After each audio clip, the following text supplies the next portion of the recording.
The senior royal set to go before the big TV cameras once again, but this time it's not Prince Harry. As ever though, let me explain. Hi, good morning, Neil Sean here. Nice to have your company today. Whatever you're doing, I hope you're keeping well. Thank you as ever for your wonderful feedback from all the latest videos. Oscars, I know, ridiculous, isn't it? You know, best actor, best actress, what's wrong with these things? Why does everything have to be changed, you know? We've had them for what, 70 years? But suddenly, and also, did you see in that news item, they're not having a red carpet now, they're having a champagne carpet. That's going to show the scuff marks, isn't it, off that shoe polish? Yes. I mean, they just, what are they playing at? And then they wonder why people don't want to watch it anymore. They've stripped out all the glamour, haven't they? Yes, you agree with me, don't you? Yes, of course, we're all about glamour on this show. What do you mean, apart from you, Neil?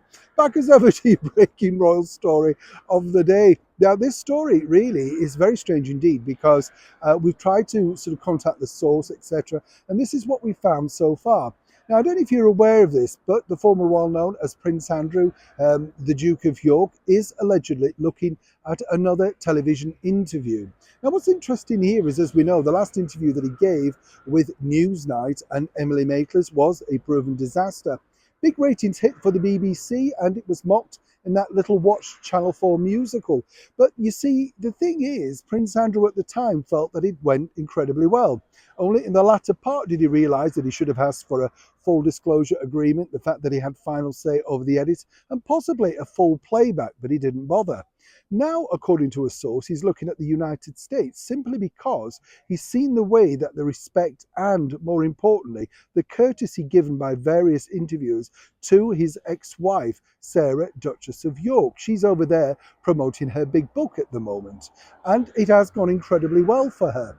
Now, the bottom line is, as we know, over in the United States, particularly television hosts love to get British royalty on. They believe that it's interesting.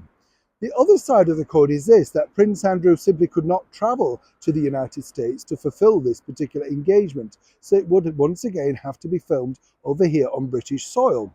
But how true is it? Well, according to a good palace source, it's an idea that's been muted around simply to counteract all the untruths that were put out. It's very difficult though, isn't it? Because the bottom line is the untruths were his own statement. He was apparently very happy with that interview.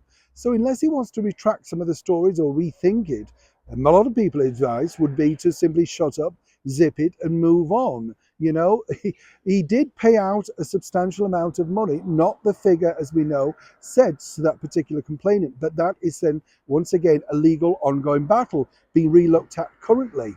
Now, the bottom line is this could all be sort of, you know, an idea that's been mulled around, as I say, simply because Sarah, Duchess of York, has been so welcomed by the American media. And what happens in that particular situation is they would pitch to her that, you know, we're quite happy to sit down with your ex-husband to rectify any untruths. Very tempting indeed.